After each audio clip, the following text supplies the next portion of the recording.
গণ অভ্যুত্থানের স্মারক দলিলের দফা কতটি? ২৮টি। গণ অভ্যুত্থানের শহীদেরা কি মর্যাদায় ভূষিত হবেন? জাতীয় বীর। বর্তমানে গ্যাজেটভুক্ত শহীদ জুলাই যোদ্ধা কতজন? ৮৩৬ জন। রবীন্দ্রনাথ ঠাকুরের প্রয়াণ দিবস বাংলা কত তারিখ? ১২ই শ্রাবণ ১৩৪৮। রবীন্দ্রনাথ ঠাকুরের কততম প্রণয়ন বার্ষিকী পালিত হচ্ছে? ৮৪তম। রবীন্দ্রনাথ ঠাকুরের প্রিয় ঋতুর নাম কি? বর্ষা। বসন্ত নাটক রবীন্দ্রনাথ ঠাকুর কাকে উৎসর্গ করেন? কাজী নজরুল ইসলাম। কৃষি পরিসংখ্যান বর্ষগ্রন্থ তথ্যমতে ভুট্টা উৎপাদনের শীর্ষ জেলা কোনটি? দিনাজপুর। মাদকদ্রব্য নিয়ন্ত্রণ আইন করা হয় কত সালে?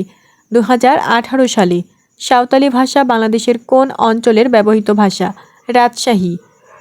হিরোশিমা দিবস কত তারিখে পালিত হয়? ৬ আগস্ট। যুক্তরাষ্ট্র জাপানের হিরোশিমায় পারমাণবিক বোমা হামলা চালায় কবে?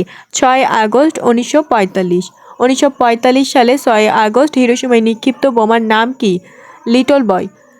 Man is a political animal উক্তিটি কার? অ্যারিস্টটল। রাজশাহী বিশ্ববিদ্যালয় কেন্দ্রীয় ছাত্র সংসদ রাকসু নির্বাচন কবে অনুষ্ঠিত হবে? ১৪ই সেপ্টেম্বর। বিশ্ব হেপাটাইটিস দিবস ২০২৫ এর প্রতিপাদ্য কী ছিল?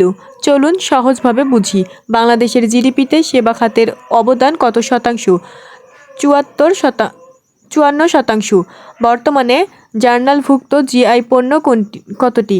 ৬২টি। সুপারকো কোন দেশের মহাকাশ গবেষণা সংস্থার নাম? পাকিস্তান। জান্তা সরকার মিয়ানমারে কবে জাতীয় অনুষ্ঠান নির্বাচন হওয়ার ঘোষণা দিয়েছেন?